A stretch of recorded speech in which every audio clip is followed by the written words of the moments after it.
On est tous passés par là. Tu penses avoir trouvé quelqu'un de spécial. Une femme qui te comprend, qui est sur la même longueur d'onde que toi, et avec qui tu ressens enfin cette connexion que tu as toujours cherchée. Tu te dis que cette fois c'est la bonne, que c'est différent. Elle te capte, et pendant un temps, tu as vraiment l'impression que c'est le cas. Mais petit à petit, les choses changent. Pas d'un coup, pas de manière dramatique, c'est subtil. Silencieux. Au début, tu préfères ignorer les signaux. Tu te dis que tu te fais des idées, que tu es peut-être trop sensible. Mais au fond, tu sais que quelque chose cloche. Ça commence par des petits trucs. Une remarque blessante balancée comme si de rien n'était. Une promesse non tenue. Un ton passif-agressif qui te déstabilise. Et à force, ces détails s'accumulent. Tu ne marches plus sur un sol solide. Tu fais attention à chaque mot. Tu doutes de tes ressentis. Tu ravales ce que tu as à dire. Et voilà la vérité.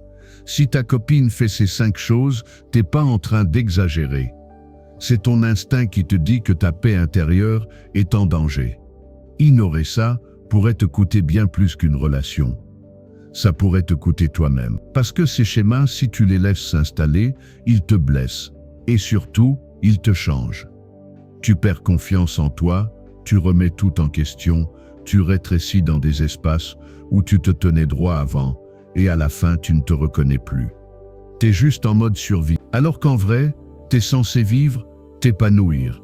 Tu mérites mieux. Une relation qui t'élève, pas qui te tire vers le bas. Si ce que je dis te parle, écoute bien. Pas par peur, mais par respect pour toi-même. Ce n'est pas une vidéo contre les femmes. C'est une vidéo pour dire les choses. Si elle montre ces 5 signaux d'alerte, pose-toi la vraie question. Qu'est-ce qui en moi accepte ça?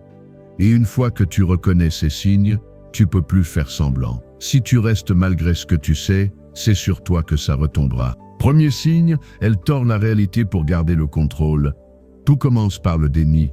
Tu partages ce que tu ressens et elle te dit que tu as tort. Pas en discutant, non. En te balayant d'un revers de main. Tu dis « J'ai trouvé ça irrespectueux quand t'as fait ça » et elle te répond « Ça n'est jamais arrivé » ou « T'es trop sensible ». Ça c'est du gaslighting. Ce n'est pas juste de la manipulation, c'est une érosion mentale lente. Tu finis par t'excuser pour des trucs que tu n'as pas fait. Tu n'oses plus rien dire parce que t'as peur de passer pour un fou. Mais soyons clairs, l'amour ça doit amplifier ta voix, pas la réduire au silence. Si elle réécrit ton vécu pour que ça colle à son histoire, ce n'est pas de l'amour, c'est du pouvoir. Et une relation basée sur une réalité déformée ne peut pas durer sans te détruire. Mais avant de poursuivre, fais quelque chose d'important. Soutiens cette chaîne. Abonne-toi.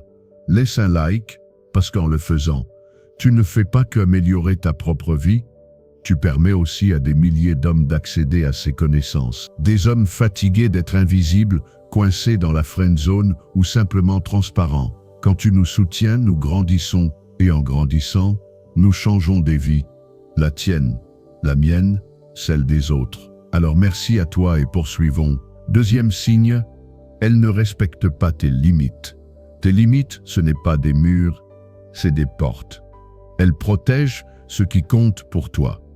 Dans une relation saine, on respecte ça. Si tu dis « j'ai besoin de temps pour réfléchir » et qu'elle te traite d'égoïste, ou que tu exprimes un malaise et qu'elle se moque, ou te traite de contrôlant, c'est un drapeau rouge.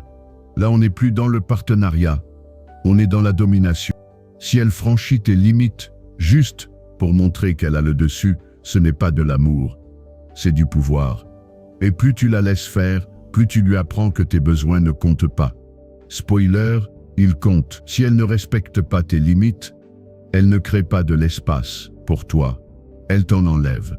Et à force, tu perds le contact avec qui tu es vraiment. Troisième signe, elle joue toujours la victime. Tout le monde a ses casseroles, mais être mature, c'est savoir reconnaître sa part de responsabilité. Si chaque désaccord se transforme en « tu m'as fait du mal », même quand c'est elle qui a franchi la ligne, ce n'est pas de la vulnérabilité, c'est une fuite. Elle va dire que t'étais pas assez dispo, que t'étais trop intense, comme si tout était ta faute. Tu finis par culpabiliser, mais ce n'est pas de l'amour, c'est de la manipulation émotionnelle. Une femme qui se voit toujours comme la victime ne veut pas grandir. Et si tu restes, tu finiras par croire que chaque cicatrice émotionnelle est de ta faute. Ne porte pas ce poids-là. Il ne t'appartient pas. 4e signe, elle ne respecte pas ton temps. Ton temps est précieux. Et la manière dont elle le traite dit beaucoup sur ce que tu représentes pour elle. Si elle annule souvent, arrive toujours en retard ou te demande de t'adapter constamment à elle, ce n'est pas juste qu'elle est occupée. C'est qu'elle ne fait pas d'efforts. Et si tu continues à laisser passer ça, tu te réveilleras un jour en réalisant que tu as tout donné à quelqu'un qui ne t'a jamais mis en priorité. Une femme qui tient à toi respecte ton temps. Elle se pointe. Elle agit. Elle fait sa part. Parce que le respect, ça se montre surtout dans les moments qui comptent. 5e et dernier signe. Elle ne fait plus d'efforts. Au début, c'est fluide. Elle t'écrit en premier, elle s'intéresse à tes rêves. Elle te fait sentir spécial. Puis un jour, ça s'estompe. Moins de compliments, moins d'affection. Elle ne prend plus de nouvelles. Elle n'est plus vraiment là. Tu veux croire que c'est passager. Mais en vrai, tu sais que non. Ce n'est pas un oubli. C'est une décision. Elle s'éloigne, doucement. Et quand quelqu'un arrête de faire des efforts, ça veut dire qu'il a arrêté de te choisir. Peu importe ce que tu donnes, ça ne suffira jamais pour quelqu'un qui est déjà parti dans sa tête. L'amour, ce n'est pas magique. Ça demande de l'attention, de la présence. Et si elle est plus prête à montrer qu'elle tient à toi, ne sois pas celui qui s'acharne à prouver qu'il mérite d'être aimé. Parle à tête haute. En résumé, si elle agit comme ça, il n'est plus question de réparer quoi que ce soit. C'est une question de te rappeler que ta paix, ta valeur et ton futur valent plus qu'un amour qui n'existe que dans ta tête. T'as pas besoin de lui expliquer encore une fois, ni de partir dans un drame. T'as juste besoin de clarté.